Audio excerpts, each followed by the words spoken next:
Y'all, the internet is on fire.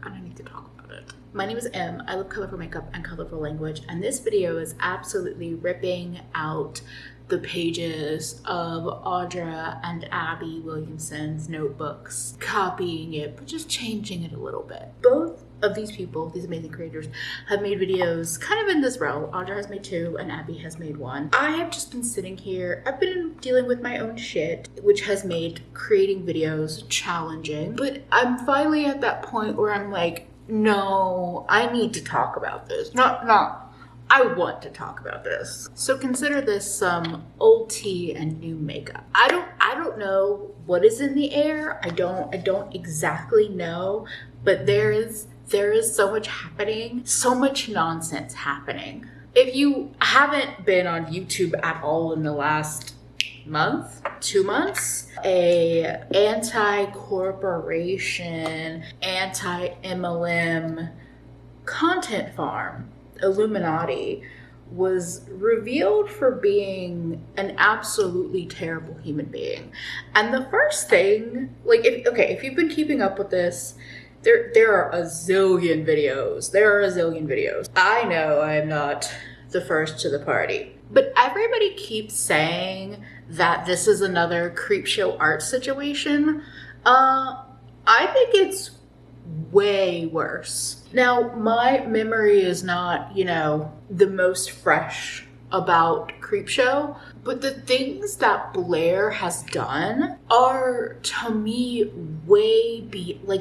there are layers and layers of how fucked up this is. And I think the thing that I keep going back to, that I know people have touched on, but I don't know if people have reacted as strongly as I have, or even I would say Audra. She was supplying the work, the job, the housing for, it sounds like, multiple of her employees. That is a toxic ass setup. That is an incredibly controlling situation. You cannot tell me that is on the same levels. Yes, having sock puppets stalking people, terrible, which Blair also did. But the control and the level of setup that she had, it didn't feel like this was a new thing for her. It definitely felt like a practiced situation. It felt like somebody with a lot of experience doing this kind of stuff finally getting revealed,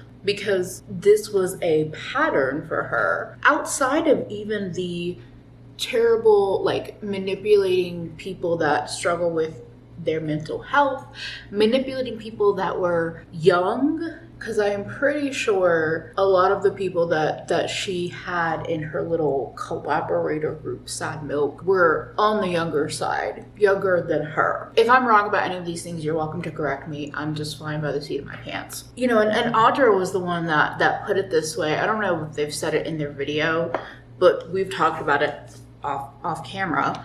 It felt like a practice, a pattern that she had perfected over time. It really concerned me, because there is a whole history of the company store, the problems with your entire everything being tied to your employment, your home, your car, your food, your money, everything being tied to that.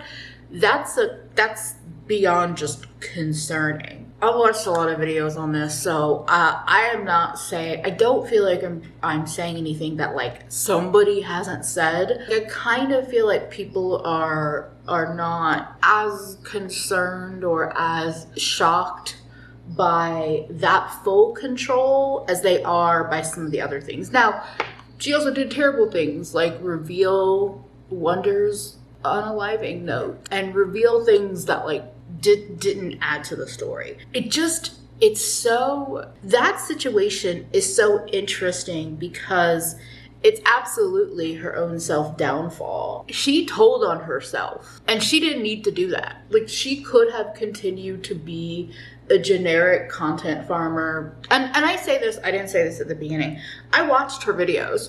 Now, I would always go in and out between watching and not caring or whatever. So I'm not gonna say this like, oh, I saw through her shit this whole time. But as soon as it was revealed, like how many people she had for a team and the whole content farming of it all, it really like, I was like, oh, why the hell did I not notice that before? Like, obviously. And the plagiarism, the word for word cribbing of a whole BBC documentary, and then having the audacity to reveal yourself by calling out somebody for inquiring about editing plugins, ripped paper, and highlighted text. That's plagiarism. That was the level, and I don't say this in like, that's a level of delusion. That's a level of delusion. But I think it's the self-reveal that is like the most fascinating. It was a self-own. It was a self-own. And that's the part that makes it so interesting, because like, if you're a person that has that much built up in terms of like people you have abused and manipulated, you think you might be a little bit more careful in, you know, revealing yourself, because it's like everyone and their mother is coming out now that it's all come out. And that is, like, it just keeps getting worse and worse and worse in terms of partners, ex-boyfriends, all of that. But it's that self-reveal that's so fascinating about all of this, because as I was saying, once it clicked like, oh, that's a content farm, it made a whole lot of sense. It made a whole lot of sense based on the videos she puts out, the frequency that she releases, all of those things. But if this all hadn't have come to a head, I probably would have just, oh, let me powder my cheeks a little bit. I did receive some PR from zeesea, and I purchased a couple of items from Moira. So that's what we have on the docket today. If you have makeup questions, you can ask in the comments. I will say the color corrector primer from zeesea has been one of the first times that I have been able to mix my own foundation color. That really works, so that's cool.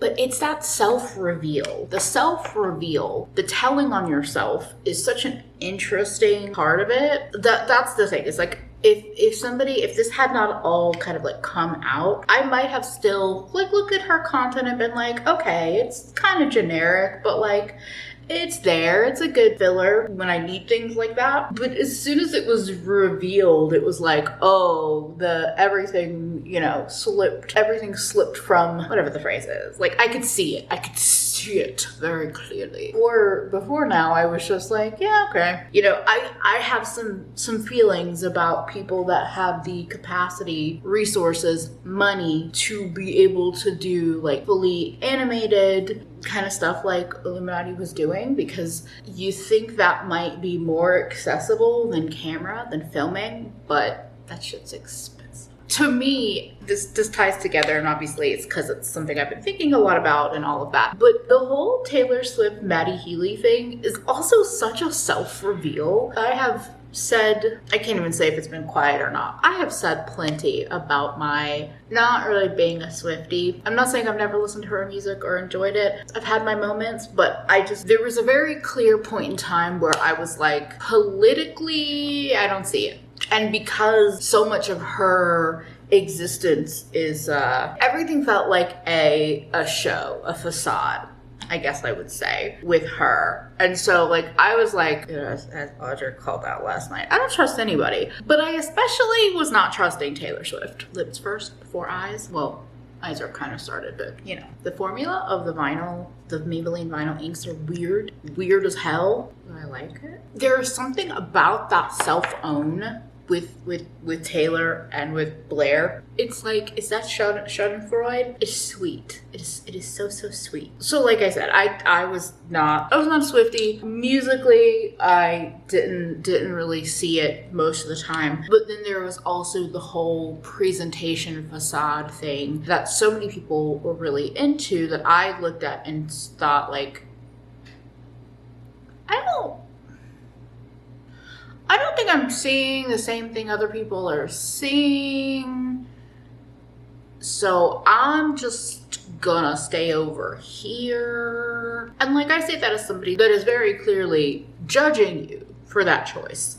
I don't say that to be like, you know, I wasn't judging, I was just staying. No, I was judging you for that choice. But I also was like, this is kind of like what pop stardom is in a lot of ways. So I was like judging you, but also not really surprised. Seeing everything happening in the US with legislation about trans and queer rights, and seeing somebody like Lizzo on every tour stop talking about this, saying something.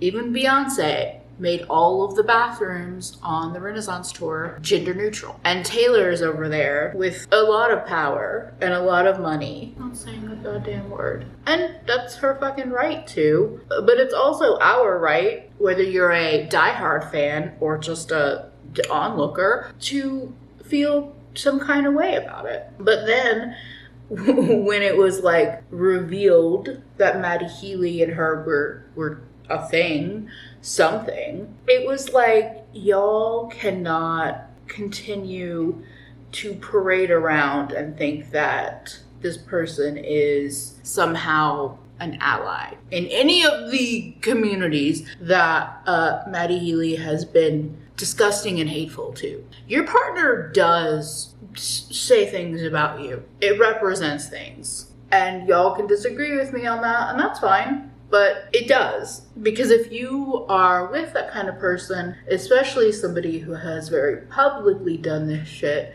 you are co-signing that. And so it's been interesting to see people, I mean, I think the white women Swifties, the whitest of white women Swifties are doing everything they can to excuse it. But there's a lot of people who are Swifties, including white women, who are like, no, this is not fucking it. In my opinion, this is one of those examples of telling on yourself. She could have continued to be the exact person she's always been, and I don't think she would have had this kind of, and I'm not even saying this is a fallout. I'm not even saying this is going to like change everything for Taylor Swift. Like, I don't even think that's true. But I do think it's lifted the veil for some people, and maybe not for as many people as I think, or, you know, over time it might end up being same old. But I just found it interesting. I found it interesting because the timing for both the Illuminaughtii stuff, at least the beginning of it, and then the Taylor Swift stuff, were very closely timed. And to me, it just really felt like two people that are really telling on themselves that would have been fine. They could have just continued to do whatever they do with their life and not really had backlash if they had just kept their mouths shut.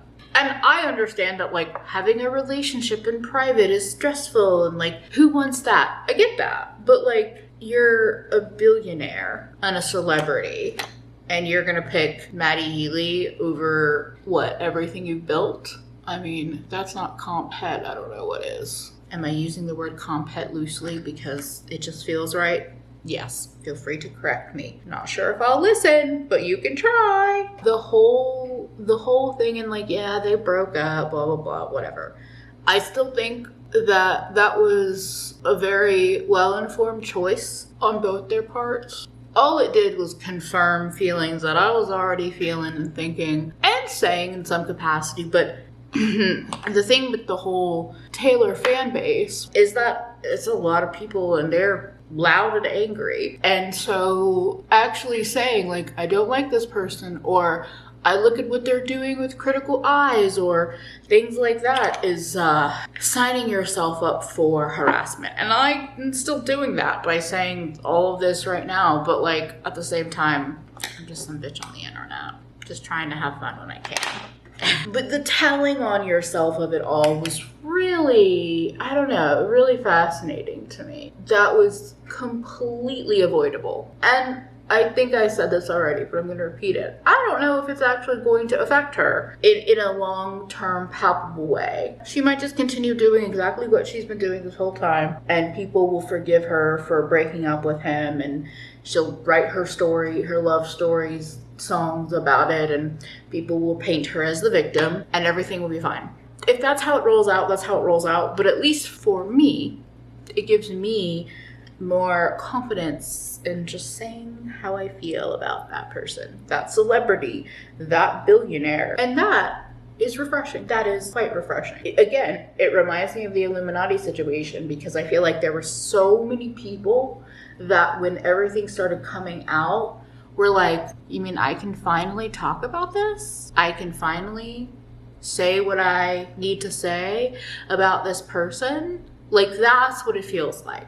It's a little sweet. The other thing that I've been seeing around the internet, also, I picked up a gel liner from Moira, the lime one. This is a no from me for my waterline, but we're still gonna try to use it. But one of the other things I've been seeing on the internet, it feels like it's all this like cumulative thing, is like how many red pill, anti-social justice warrior creators are coming out and apologizing. And like very specifically, I know about idubbz, who I never really watched Content Cop for. There's a lot of early white YouTube that I just did not fuck with. Really, a lot of the time I've been on YouTube, it's been very much about beauty. But I was watching other people, but just like there's a lot of that world that I just never watched, and I'm happy to say that. Seeing people apologize now it's a choice. And I'm not saying this to say that people can't learn and grow, but it does feel like there's finally maybe some financial repercussion of like being a piece of shit on the internet. And I'm not saying that's a across the board thing. There's something about it that just feels, it still feels gross to me, because also most of these people who are going on these apology tours now, or maybe it's not a tour if it's just a video on your channel, those apologies are monetized. So like you made a shit ton of money being a racist, terrible, all the person for years, and now you're gonna make money apologizing for that. I haven't kept track of a bunch of them. The one that I have a little bit more insight on is idubbz, and the one thing I will say is like idubbz did basically finally say, if you are a part of my audience that like uses the N-word or other terrible things, I don't want you as a part of my community. Bare minimum in my opinion, but bravo. I was watching a video, I think the channel name is Unpoetic Justice. I was watching a video last night. They were responding to the apology. They made a really good point that like he apologized to Tana Mojo before apologizing to the entire Black community. And I'm not saying what he did to Tana Mojo was great. I don't remember all the details, but it was like in-person harassment. But it was still kind of like, really? It just feels like there's just a new grift in town in a lot of ways. I don't know. I'm fine continuing to not watch those creators. And considering, and I've been following Francesca Ramsey for years, and Francesca Ramsey has been talking about this whole moment in time. And, you know, for them, they were highly harassed while making MTV Decoded by many creators. Incredibly harassed. It was one of the many reasons why, it was one of the reasons why they stopped making MTV Decoded, was the harassment. And so then to see people who built platforms harassing Black people on the internet come back around and be like, I've learned and changed and I'm apologizing, making money off the apology, making money off the changed behaviors of it all. It is like one of the things that we are seeing is that like being a content creator is becoming harder and harder because platforms don't want that. So I think that creators who maybe were coasting along for a long time on the backs of like hate and harassment are finally seeing an impact to their paychecks, to their AdSense. And so that's why they're trying to find something else. They're trying to change course. And maybe for a lot of these creators, they are learning the hard lesson that the right is going to hate them no matter what, and they cannot change that no matter how hard they try to conform to the right. See Kelly Cadigan. So they're desperately trying to find a new or return to an old audience. But I'm here to remind all of y'all that there are amazing Black creators, creators of color, and other white creators who have not had terrible track records that are creating on the internet. And there are plenty of people that you could support that have never done those terrible things, at least not publicly on the internet for everyone to see and make money off of. I'm just gonna say, if you've never picked up yourself a lime chrome-esque shadow, or if you feel like you miss Space Glazer from Kaleidos, Moira OMG, pretty. I have yet to do actual comparisons with it and other shadows, but I am happy with my purchase. All of this to say, the internet is a mess. If you choose to forgive people that do some fuck shit, that's on you. But also,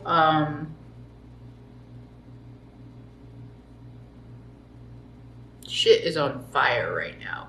And it's not the good kind of fire. It's the, this is fine fire. My brain, my little autistic grabbing the patterns brain cannot let go of the revealing yourself. I really feel like the Illuminaughtii situation, the Taylor Swift situation, a lot of these people that are like trying to make up for terrible things that they have done consistently over years or decades, it's wild times. Also, another person that has revealed themselves, I'm sure they have revealed themselves before, but Moist Critical telling idubbz that he did not need to apologize. Dude, shut the fuck up. I felt that way before I even had a full or more of a grasp of the terrible videos that idubbz has made. Even before that, I was like, sir, you do not get to tell somebody else that they don't need to apologize, especially if you're not in any of the parties involved. There's no damage done apologizing. To me, that was a big self-reveal, big self-own, where I'm like, you could have just kept your mouth shut, and instead you're trying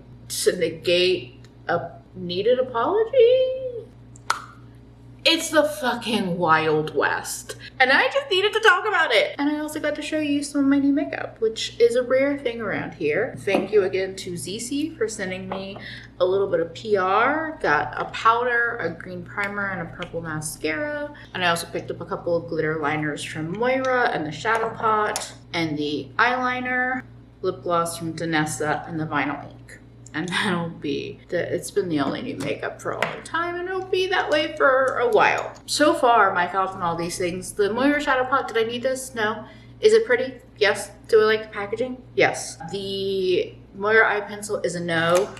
The liquid glitters are actually really fun, the glitter liners. I got Pink Aurora and I think Star Crystal. The Pink Aurora one has like even chunkier glitters in it, so I like those. zeesea, the green primer, I have been mixing it with a little bit of my Dior Warm Olive Concealer and this, and creating like the perfect base shade. So I wasn't sure about this when I first got it. It definitely smells like a traditional like body lotion with like kind of that light powdery scent, so I was turned off at first, but pump, glass bottle, liking it. The powder is powder. I got one of the Alice in Wonderland powders. It's a refreshing silky powder. I thought I might be getting like a more glowy powder, but it's not. It's fine. I'm just not a powder person, to be honest. The mascara I got in like a purpley kind of like blue. They're Living Colorful mascara. It's nice. I don't love the curved wand. I get very messy with it, but it's not bad. It's pretty. It's not a super bright color, but to me it is a color that shows up. So I like that. The vinyl inks are weird as hell, but I've been kind of living off of this color because I've been streaming a lot. To me, this does not last through oily meals or really most food, but like a granola bar, yes. drinking, you know, water, coffee, whatever, yes. So you might end up seeing a peachy or something. I'm curious to pick up maybe one more of my like go-to colors. My only other issue with this is that I feel like it's really hard to find true to color swatches or application of this, because this one, which is Koi, I thought I was getting a more warm pink, and it's definitely more of like a purpley pink kind of tone. The Danessa Merrick's Color Fix Glaze, I'm really glad I got this. I got this because I don't have a clear, I really don't have a clear gloss, just clear. It's especially not one that I like, and I don't have one that is in like a little squeezy tube, which makes doing those like glossy galaxy lips actually possible. So I'm happy with this. I got it on sale, but like it's still, you know, it's not the cheapest gloss, but all things considered, I'm happy that I picked it up. Oh, some old makeup thoughts, just because I use them. And I've talked about them in streams and in like, I think my Patreon live stream, but I don't think I've talked about them recently. I wanted to touch on the Oden's Eye face products. Last year when they released their blushes and their highlighters, I picked up 4 highlighters and 2 blushes. The highlighters are such a letdown because they were so pretty and shiny. I have Lavender Dream, Moon Talk, Pink Star, and I think it's Roseate something. But these, particularly Moon Talk and Lavender Dreams, hard pan like a motherfucker. Clean brush, clean fingers, whatever I do, they hard pan, and the hard pan application is weak as hell comparatively. I even repressed these. I crushed them up, added rubbing alcohol, pressed them, hoping to get some of the oil out. I think that's what Martez did with some of her Oden's Eye singles to see if it would help, but they still hard pan like a motherfucker. I didn't use either of those colors today, but I did use Pink Star. Pink Star doesn't hard pan, or it hasn't done it as much, maybe because I haven't used it as much. So it's still pretty. I like it. I really wish the other formulas were not as frustrating as Pink Star is. I mean, Pink Star is easier to work with. I wish the 2 colors that I love the most were not as frustrating to work with. The blushes that I have Warm Sun and Sunset Clouds. I used both today. These are a nice formula. I don't love them. They're not my all-time favorite matte formula. The orange is pretty unique for my collection in terms of an orange, so I like that. The pink is nice. I probably could have skipped it. I still love the packaging. I think that they are fairly impactful. So there is that. And something I just discovered today is that Sunset Clouds and the Final Girl pink in the original Lethal and Teresa collab are pretty spot on. The Final Girl is a little bit more pigmented, but I used them both in today's look, and yeah, I wouldn't necessarily notice that they are 2 different tones. So if you were ever eyeing the collab for that particular color, Sunset Clouds, maybe. I have a feeling that I will soon probably declutter these, which is very unfortunate, but that's life. The blushes I'll probably keep around. If anything changes with them, I'll let y'all know. But I wanted to just let you know some older thoughts and newer thoughts and talk the shit show that is the internet right now. I hope you enjoyed that. Thank y'all for anybody that has been staying around while I have been much less active. I am not on an official hiatus, but just with trying to do the fundraising that I'm trying to do, YouTube has felt like a very hard thing to keep up with and to present a not totally down face or energy over here. If everything works out with the fundraising, I have some plans on revamping over here, but we got to get there first. So I'm mentioning it in case you got this far and you didn't know that's what I'm doing. Otherwise, I hope you enjoyed this video. Like I said, if you have any questions about anything I talked about or any of the makeup I put on my face, you can leave a comment. I'll do my best to reply to people. No guarantees, no promises. Everything feels like a whole lot right now, but thank y'all for being here. I also wanted to quickly say, I forgot this for my old makeup. I use Lethal Mattes. I've been reaching back into these. This is a Clear shadow, but I've been reaching back into these, which were some of my very first shadows from Lethal. I still love them, and they're still performing well for me personally after years. Take care of yourself better today than you did yesterday, because you are worth it. Thank you for being here. Thank you to my patrons and my channel members. Y'all are literally why I keep doing this thing. I say it every time, and I mean it every time, and I appreciate y'all so damn much. Perhaps keep an eye out on more Patreon and channel member new makeup nonsense live streams that I edit and put up as full videos or trimmed down videos for everyone else. We might keep going down that road. Anyway, I'll see y'all when I can see you.